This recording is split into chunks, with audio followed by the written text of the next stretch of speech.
In my battle for survival, I ordered WD-40 contact cleaner off of Amazon.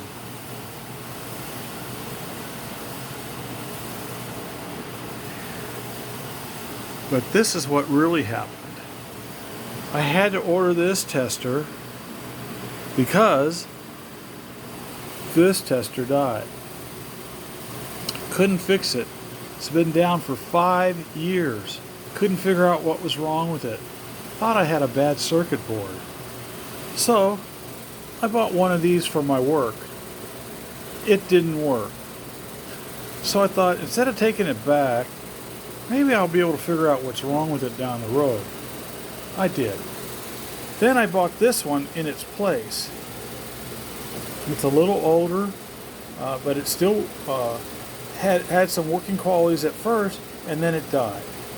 So now I have 1, 2, 3 dead testers. But I sprayed WD-40 on this. The dial was stuck and wouldn't move. And now you can see it turns real easy after douching it with WD-40 contact cleaner. And you can see it comes on. It works. It's no problem. I'd show you it works through an ohms test and stuff, but believe me, it works. I couldn't believe it when it came back.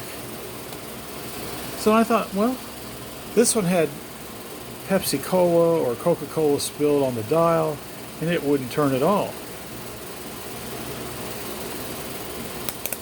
Sprayed contact cleaner on it, and look, not only are the numbers a definite bright black, instead of dim, it actually comes on and works. So I bought these test leads here, 3 sets for $11, and they're cheap. Okay, yeah, so what? So then I moved to this. I thought, I'm going to spray this guy. If the Syntex can come back, how about this $200 Fluke 16 multi-tester, which is what a friend paid for it, and I bought it off him because it wasn't working right. But as you can see, it comes on and works, and it actually gives accurate readings in ohms and whatnot. It's on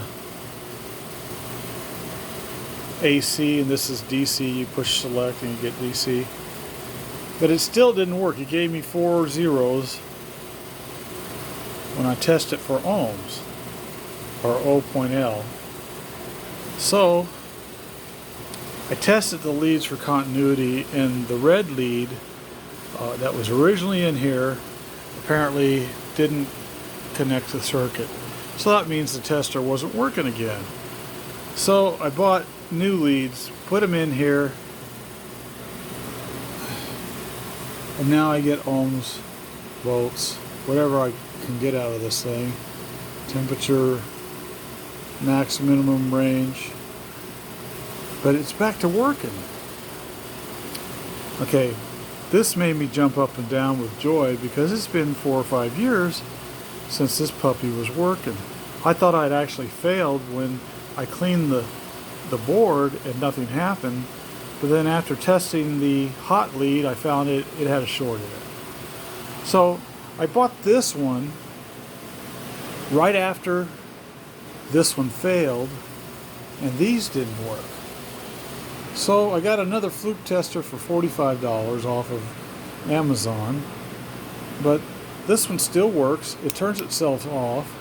It's a great tester. It does everything I need it to do for what I like to do for automotive and my little mini bike, my electric bike, whatnot. But this one came in a box of stuff for $2 in Henderson, Nevada. I thought, what in the heck is this? Who would ever use something like this? And so I put a good battery in it. When I turned it on, it was dropping out a little bit on 2 or 3 of the numbers. I sprayed it really good with contact cleaner in the digital readout, And now you can see I'm down to just one number that doesn't read out, so it probably needs a respray. However, it works. I think I may have paid 35 cents for this, but it's a great tester. Let me show you.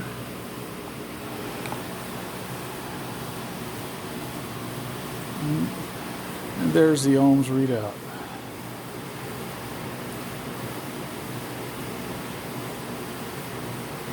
So, my advice to people is charge up your batteries.